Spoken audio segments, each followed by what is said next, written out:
जप ना करे, बिना माला पूरी हुए किसी से कोई बात न कर बैठे। जैसे आप माला जप कर रहे हैं तो ये ध्यान दीजिए कि दाहिना हाथ आपके कहीं कमर के नीचे के अंगों का स्पर्श तो नहीं किया।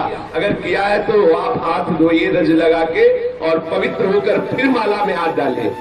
अब तो आश्चर्य की बात है, माला भी चल रहा, लघु शंका भी कर रहे खड़े खड़े परिक्रमा में। देखा आपको सत्संग तो मिलता नहीं ना, माला भी चल रहा है और खड़े खड़े लघु शंका भी कर रहे। ऐसा नहीं, ये माला भगवत स्वरूप है। अगर लघु शंका आई है तो वहां लघु शंका करने के लिए सोचो जहां पहले आपको जल मिले, कोई पात्र रखो, उससे जल लो, पवित्र होकर आचमन करके फिर जप करो। अगर लघु शंका करके आपने आचमन नहीं किया, हाथ नहीं धोए, पैर नहीं धोए, तो आप जो जप करोगे उसका प्रभाव आपके हृदय में काम क्रोध को प्रकट कर देगा। ये हम अपनी बात नहीं कह रहे। चित्रकूट में मरभा गुफा में कुछ दिन रहे तो नीचे मंदाकिनी बहुत सुंदर सुंदर शोभा है चित्रकूट की, बड़ा निर्मल जल है। तो वहां रात्रि में विहरण करते थे चुपचाप एकांत में। तो देखा एक शिला के ऊपर कम्बल ओढ़े हुए कोई पड़ा है। तो विचार किया कि रात्रि का समय और बीच मंदाकिनी के ऐसे त्रिकोण पत्थर पर लेटना, ये तो बड़ी विचित्र बात है। तो हम इंतजार करते रहे। वो 2 बजे उठे और बाहर मंदाकिनी के आए। फिर हमने प्रणाम किया, देखा बड़ा तेजोमय स्वरूप, जेठ का महीना और मोटा कंबल ओढ़े। आश्चर्य की बात, जब लोग कपड़ा भी नहीं ओढ़ते उस समय कंबल ओढ़े हुए थे। हम प्रणाम किया तो और मुंह घुमा के उधर चले गए। फिर हम दौड़ के गए जैसे किसी को निधि मिले, इतना आनंद का अनुभव हो रहा था। कई बार उनको दौड़ दौड़ के सामने से प्रणाम किया लेकिन कुछ बोले नहीं, पीठ करके खड़े हो गए। फिर पीछे से हमने कहा, महाराज जी हम शाम से आपका इंतजार कर रहे हैं, क्या आप हमसे एक बार भी नहीं बोलेंगे? अगर आप गुरुजन नहीं बोलेंगे तो हम जैसे अधमों का जीवन कैसे भगवत मार्ग में आगे बढ़ेगा? फिर वो बोले, उनकी दृष्टि पड़ी, इतना सुख मिला कि अब आपको क्या बताए। बड़ा आनंद का अनुभव हुआ, घबराहट सी एक अंदर हो रही थी, ऐसे सुख का अनुभव हो रहा। प्रणाम करके कहा, 1 मिनट महाराज जी बैठ जाइए, हम आपसे बात करना चाहते। वो बैठ गए कृपा करके। गले में तुलसी की कंठी थी, कोई तिलक नहीं था, एक लंगोटी थी और ऊपर से काला कंबल मोटा ओढ़े हुए थे। तेजोमय स्वरूप था, अस्थिमात्र शरीर था। प्रार्थना की कि महाराज जी आप हमारे कल्याण के लिए कृपा करके कुछ बोल दीजिए। बस अपनी तरफ से बोले थे कि जो तुम्हें गुरु मंत्र मिला है पवित्र अवस्था में उसका जप कीजिए। अगर अपवित्र अवस्था में जप करोगे तो काम वेदना प्रकट हो जाएगी और असहनशीलता आ जाएगी आपके हृदय में। हमने कहा मंत्र जपने पर भी? बोले हाँ, यदि अपवित्र अवस्था में मंत्र जपा जाएगा तो काम वेदना प्रकट हो जाएगी और असहनशीलता आ जाएगी, अर्थात क्रोध प्रकट हो जाएगा। यद्यपि हमने ये बात कहीं पढ़ी नहीं है लेकिन उन महापुरुष के मुख से सुना वो वेदों से भी ज्यादा प्रमाणित है, क्योंकि उनका जीवन इतना मंगलमय और पवित्र। जो पूज्य श्री राजेंद्र दास जी के यहाँ तबला बजाते हैं ना, वो युगल किशोर, वो भी उनको भी दर्शन कराए थे, वो भी देखा था उन संत को, उनसे पूछ लेना कितने तेजस्वी और तपस्वी महापुरुष थे। उन्होंने कहा कि यदि आप अपवित्र दशा में गुरुमंत्र का जप करेंगे तो गुरुमंत्र आपके हृदय में काम वेदना प्रकट कर देगा और असहनशीलता आ जाएगी। इसलिए मंत्र जपने वाले को बहुत सावधान रहना चाहिए, सदैव पवित्र रहना चाहिए। लघु शंका करे तो जल का प्रयोग करे, शौच में जाए तो कमर के नीचे कम से कम स्नान जरूर करे। 2 बार तो पूरा स्नान करे और अगर कई बार जाना पड़े, कोई रोग है तो कमर के नीचे जरूर। और सूती वस्त्र जितने भी धारण किए वो शौच के बाद उनको धोना चाहिए। ऐसे नहीं है कि आप सब कपड़ा पहन के गए, शौच हुए आए। बस कुछ लोग तो यहाँ दर्शन होता है ऐसे रज छूते हैं, ऐसे छू लिया और बस टोटी में ऐसे ऐसा नहीं। कम से कम जब बिल्कुल कम तो 7 बार बायां हाथ धोइए, फिर उसी बाएं हाथ से रज लेकर हाथ पैर में रज लगाकर धोइए पैर में, फिर दोनों हाथ मिला करके कम से कम 5 बार रज से धोइए। आप सोचेंगे कि ये तो नाली जाम करवा देंगे हमारे बाथरूम की। थोड़ा थोड़ा रज ले लीजिए। पहले अगर साबुन लगाना है तो पहले रज के बाद साबुन मत लगाइए, रज परम पवित्र है। जितनी आप पवित्रता का निर्वाह करेंगे उतने ही आपके हृदय में मंत्र प्रकाशित होगा। जिसका शरीर अपवित्र है, मन अपवित्र है तो मंत्र कहाँ प्रकाशित होगा? इसलिए अपवित्र हाथ से कभी दाहिने हाथ को नीचे के अंगों का स्पर्श नहीं होने देना चाहिए। अगर करिए तो फिर रज लगा के धोइए। और कभी सर पे वस्त्र रख करके मंत्र नहीं जपना चाहिए। मंत्र जपते समय सर खाली होना चाहिए और बिना माला पूरी हुए कोई भी आवश्यक बात हो तो भी नहीं करना चाहिए। यदि आपको बहुत आवश्यक हुआ और आप बोल दिए तो फिर आपको पहले 1-2 बार कीर्तन करना चाहिए, फिर जहां से माला रोका था वहां से नाम जप कीजिए, वहां से मंत्र जप कीजिए। 1-2 बार जो गुरु प्रदत्त नाम है उसका कीर्तन कीजिए, जोर से उच्चारिए। जैसे संन्यास मार्ग वाला है तो प्रणव का उच्चारण करे, अपने वैष्णव जन है, रसिक जन है तो इष्ट का नाम उच्चारण करे पश्चाताप के रूप में कि हाय माला छोड़ के मुझे बात करनी पड़ी। यदि आप अनावश्यक बोल गए, संसारिक बात बोल गए तो आपके जप का प्रभाव आपके हृदय में नहीं पड़ेगा। माला बिना पूरी हुए यदि आप बीच में बिना आवश्यक की बात बोल गए तो माला का प्रभाव आपके चित्त में नहीं पड़ेगा, इसलिए अपने लोगों के ऊपर कोई प्रभाव नहीं पड़ रहा। माला लिए हो प्रपंच की बात कर रहे हैं, माला लिए हैं दूसरे की निंदा कर रहे हैं, माला लिए हैं संसारिक बातें कर रहे हैं। सावधान, जितने समय जप में बैठो तो सिर्फ जप में हो। अगर आप हर समय जप कर रहे हैं तो आज जब तक माला पूरी ना हो जाए तब तक बात न करें, और बात भी करें तो भागवतिक बात होनी चाहिए, अनावश्यक बेकार की बातें नहीं होनी चाहिए। जब आप अनावश्यक कोई बात कर ले तो नाम कीर्तन करके ही माला प्रारंभ करें। और ध्यान रखें, जब जप पूरा हो जाए तो आचमन करके किससे इससे बोले, और जब बात पूरी हो जाए तो आचमन करके फिर जप करें। ये मंत्र जप का विधान है। नाम जप में भी जब तक माला पूरी न हो तब तक बीच में नहीं बोलना चाहिए। यदि जप करते समय आप अश्लील शब्द बोलेंगे, गंदे शब्द बोलेंगे तो आपका जप हृदय में प्रकाशित नहीं होगा। यदि जप अपवित्र जगह में बैठ के करेंगे तो आपका मंत्र प्रकाशित हृदय में नहीं होगा। वृंदावन धाम में तो सब परम पावन है, कहीं भी बैठ के कर सकते हैं। जप करते समय यदि सोच या लघुशंका लगे तो कभी रोकना नहीं चाहिए। यदि रोकोगे तो सोच और लघुशंका का जप होगा, मंत्र का नहीं। इसलिए माला पूरी करके और पवित्र स्थान पे माला विराजमान करके, कई मालाएं यहाँ मिलती है, बोले माला झोरी छूट गई है। जानते हो जिसका माला खो जाता है उसका आधा जप चला जाता है। जितना आपने जीवन में जप किया, माला गया तो आधा जप जो है आपका उसके पास चला गया जो आपकी माला ले लिया। इसलिए माला को प्राणों से भी प्यारी बचा के रखो। जब आपके हाथ में माला हो तो किसी को प्रणाम मत करो। अगर प्रणाम करने की तत्काल आवश्यकता पड़ी तो माला को ऐसे सर पर रख के दाहिने हाथ से और मस्तक धरती पे रख दो। अगर किसी के चरण स्पर्श कर रहे हैं आप दाहिने हाथ से तो फिर पहले हाथ धोइए तब माला में हाथ डालिए। ऐसे नहीं कि ऐसे माला निकाली, चरण छू लिए, फिर माला में कर लिए, ऐसा नहीं करना चाहिए। माला भगवत स्वरूप है, परम पवित्र है, उसको ऐसे अपवित्र भाव। अब किसी के चरण छू के फिर माला में, ऐसा चरण छूने वाले को भी अपराध और छुआने वाले को भी अपराध लगता है। इसलिए सत्संग में कम से कम इतना तो ज्ञान रख लेना चाहिए, आप माला लिए हुए हैं और आप उसी हाथ से चरण छू रहे हैं, उसी हाथ से फिर माला, ऐसा ना कीजिए। अगर किसी को प्रणाम करना है तो पंचांग दूर से प्रणाम कर लो, साष्टांग प्रणाम कर लो, माला को ऐसे सर पे विराजमान कर लो। अगर चरण स्पर्श ही करना है तो माला को गले पे विराजमान करके फिर उनके चरण स्पर्श करो और हाथ धो के फिर माला जप करो, ऐसा करो। जब मंत्र का जप करें तो उसके साथ इष्ट का जरूर चिंतन होना चाहिए। मंत्र का जब कर रहे हो तो इष्ट का चिंतन जरूर होना चाहिए। अपवित्र वस्त्र नहीं होने चाहिए।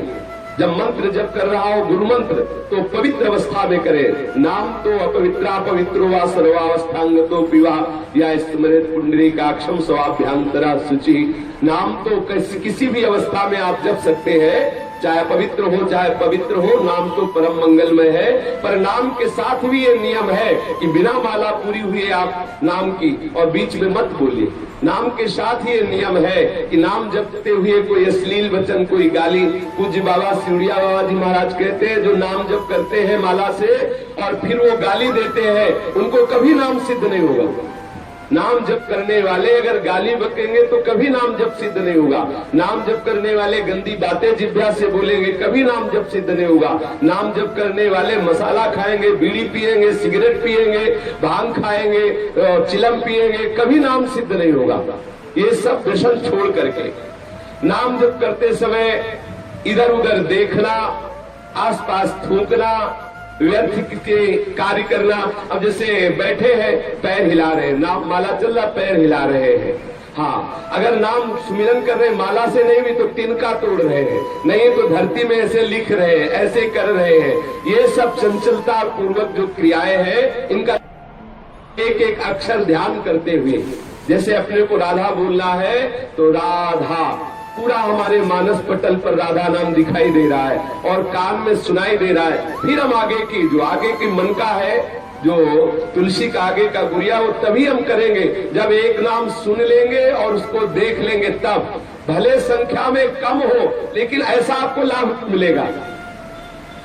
यदि आप जल्दी करोगे तो देख लो पूरा का पूरा माला निकल जाएगा, आप क्या जप गए आपको खुद पता नहीं चलेगा। ऐसे भी जब होता है, पूरा माला निकल गया और संसार का चिंतन चल रहा है, एक बार भी नाम का ना तो श्रवण हुआ ना दर्शन हुआ। इसलिए जप में जल्दीबाजी न करे, धीरे धीरे जप करे। ऐसे मानो आपके नेत्रों के सामने लिखा हो, भले थोड़ा जप हो, आप इसकी चिंता न करें। इस तरह जप करने से आपके हृदय में बहुत बड़ा प्रभाव पड़ेगा, मन चंचलता शून्य हो जाएगा। कभी मंत्र का उच्चारण नहीं करना चाहिए। मंत्र जितना धीमे होगा उतना ही लाभ होगा। जैसे वाचिक मंत्र जपने का विधान नहीं है, उपांश या मानसिक ही जपने का विधान है। अगर वाचिक मंत्र उच्चारण कर दिया तो धीरे धीरे आपके हृदय में आपराधिक प्रवृत्तियां जागृत हो जाएंगी। और आजकल हमारी बुद्धि इतनी भ्रष्ट हो गई है कि हम द्वादशाक्षर मंत्र, पंचाक्षर मंत्रों का कीर्तन करते हैं। भागवत आज में अपने लोग कीर्तन करते हैं द्वादशाक्षर मंत्र का, पंचाक्षर मंत्र का। और शास्त्रीय विधान है, जब गुरुमंत्र दिया जाता था तो घंटा शंख बजाया जाता था। किस लिए? इसीलिए कि मंत्र उच्चारण में सुनाई दे। और गुरु शिष्य दोनों कपड़े से ढक जाते थे। किस लिए? कि कोई ओठ हिलता हुआ अंदाज न लगा पाए कि क्या मंत्र दिया।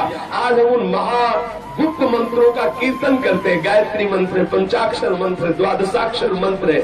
मंत्र का गान करने से मंत्र जो है अमंगल करता है। मंत्र जितना गुप्त रखा जाता है उतने वो प्रभावित होता है। और कीर्तन जितना उच्च स्वर से किया जाता है उतना ही मंगल होता है। वाचिक से 10 गुना उपांश और उपांश से 100 गुना मानसिक। अगर मानसिक मंत्र जप होने लगे तो बहुत शीघ्र भगवत अनुराग प्रकट हो जाए। मंत्र का कभी उच्चारण नहीं करना चाहिए, कीर्तन मंत्र का नहीं करना चाहिए, और नाम को कभी धीरे से नहीं बोलना चाहिए। उच्च स्वरस्तम वद सर्वदैव, ऊंचे स्वर से सदैव नाम का कीर्तन करना चाहिए। जब तक जप किया जाए ये बात मन में जरूर रहनी चाहिए कि कोई भी विषय भोग का संकल्प न बनने पावे। बहुत ध्यान देने की बात है। जब आप जप कर रहे हो एकाग्रता पूर्वक तो कोई भी विषय भोग का संकल्प न बनने पावे। यदि विषय भोग का संकल्प बना तो जप की जो ऊर्जा है वो आपके संकल्प पूर्ति में जाने लगेगी। अगर आप किसी भी विषय भोग का संकल्प करेंगे जप करते हुए तो जप का जो पावर है वो आपको वो विषय भोग प्रदान करेगा। जितनी मात्रा में आप जप कर रहे हैं और उतना आपकी जो सामर्थ्य आई है वो विषय जिसका संकल्प कर रहे हैं भोगने का वो विषय आपको प्राप्त हो जाएगा। लेकिन भगवत प्राप्ति में बाधा खड़ी हो जाएगी। कुछ साधक बड़े हर्षित होते हैं जब उनका संकल्प पूरा होता है। बोले हमने जो सोचा वही हो गया। अरे रो, अपराध हो गया। जो तुम सोचते हो वही हो रहा है। बड़ा घाटा हो रहा है, बड़ा खतरा हो रहा है। रो प्रभु से कि बंद करो ये हमारे मन की बात होना। आप अपने मन की बात करो, मेरे मन की नहीं। सारा भजन मिटियामेट होता जा रहा है और हम लोग सोचते हम सिद्ध हो गए।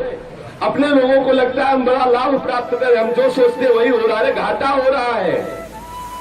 हम जो सोचे और वही हो जाए तो तुम्हारे भजन की जो ऊर्जा है वो खर्चा हो रही है, आपके पास कुछ नहीं रह रहा है।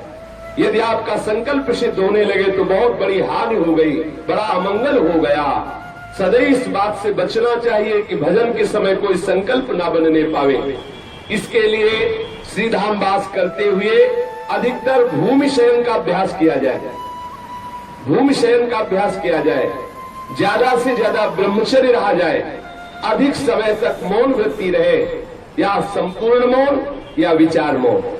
विचार मौन में यह है कि जब कोई आवश्यक बात हो तो बहुत कम शब्दों में विचार पूर्वक उत्तर दे दे और गुरु सेवारत रहा जाए। यदि भजन को पूर्ण करना है तो जिनका दिया हुआ मंत्र है उनकी अधीनता स्वीकार करें। उनकी आज्ञा का पालन करें, गुरु सेवा परायण होकर यदि मंत्र जपा जाए तो बहुत शीघ्र सिद्धि प्राप्त हो जाती है। और गुरु सेवा तज करे जयान, यह है अधर्म यह है सबहान, कान नरस कन मेरा है। जो गुरुदेव की अवहेलना करके सोचे कि अब हमें तो मंत्र मिल ही गया है, अब इनसे जप करके सिद्धि प्राप्त कर लेंगे, बोले अधर्म हो रहा है, बड़ी हानि हो जाएगी, मंत्र सिद्ध नहीं हो पाएगा।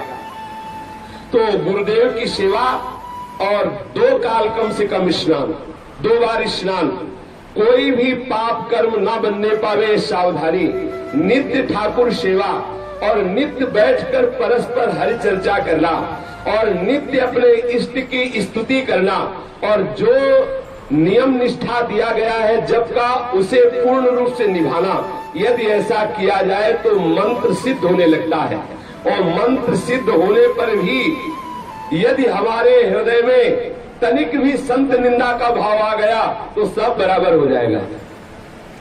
भक्तन निंदा अति बुरी भूल करे जिन कोए, क्या है कि सुकृत बहु जन्म के छिल में डाले खोए। कितनी बड़ी हानि हो गई। यदि आप मंत्र सिद्धावस्था तक पहुंच रहे हैं तो एक जगह डरते रहे कि किसी वैष्णव की ना तो निंदा सुनेंगे ना करेंगे।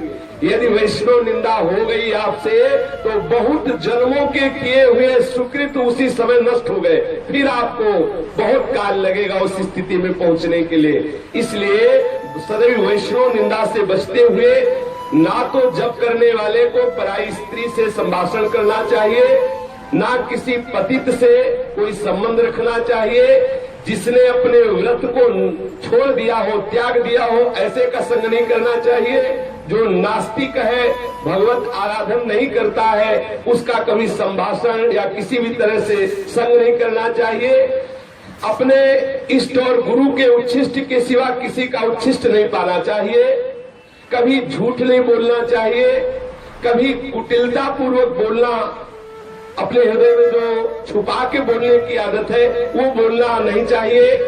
किसी के अनुष्ठान को देख करके हृदय में ईर्ष्या नहीं करनी चाहिए। कोई बहुत जप अनुष्ठान या भजन कर रहा है, हमारे हृदय में ईर्ष्या नहीं होनी चाहिए। ईर्ष्या होगी तो निंदा जरूर हो जाएगी। अरे क्या जप करते हैं, जप भी करते हैं और वो भी करते हैं, ऐसा करते हैं, निंदा करने की भाव आ जाएगी। जप करने वाले को कभी अपने इष्ट की शपथ नहीं खानी चाहिए। ध्यान देने की बात है। या आप छोटी बात में तो ठाकुर जी की कसम को बोले, भगवान कसम कहते हैं, जमुना कसम कहते हैं, गंगा कसम कहते हैं, अपने इष्ट की धाम की कसम। ऐसा कभी नहीं करना चाहिए। जप करने वाले को, सुमिरन करने वाले को, आराधना करने वाले को चाहे प्राण चले जाए, कभी कसम नहीं खानी चाहिए कि हम भगवान की कसम खाते हैं। ऐसा नहीं किया। एक बार बता दिया, नहीं किया, मानो ना मानो तुम्हारी जो मर्जी आवे सो करो। अपने ठाकुर की कसम थोड़ी खानी है, अपने प्राणाराध्य को थोड़ी साक्षी देना है। कभी ऐसा नहीं करना चाहिए। यहाँ मना किया जा रहा है कि जो भगत सुमिरन करता है, भजन करता है, उसे सावधानी रखनी, कभी अपने इष्ट की शपथ नहीं। अनुष्ठान या भजन शुरू करने पर ये ध्यान रखना है कि मरण सोच में कभी भोजन नहीं पाना है। वो जो तेरही और वो क्या कहते हैं, दसवां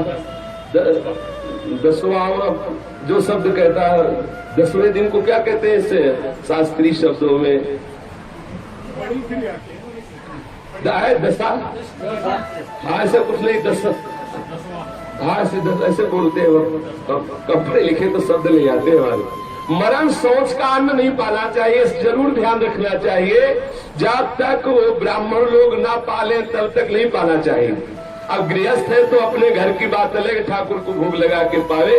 और दूसरों के, अगर गृहस्थ है अपने घर की बात अलग, दूसरों के यहाँ जाके वो भी तेरह ही करना पावे। और साधु को तो पाना ही नहीं चाहिए। और जनना सोच, जब बालक हो तब जो माताएं अपवित्र दशा में रहती, जब निकल आती है और बालक के सब जात कर्म संस्कार हो जाते हैं, फिर जाकर के वह भले प्रसाद पावे।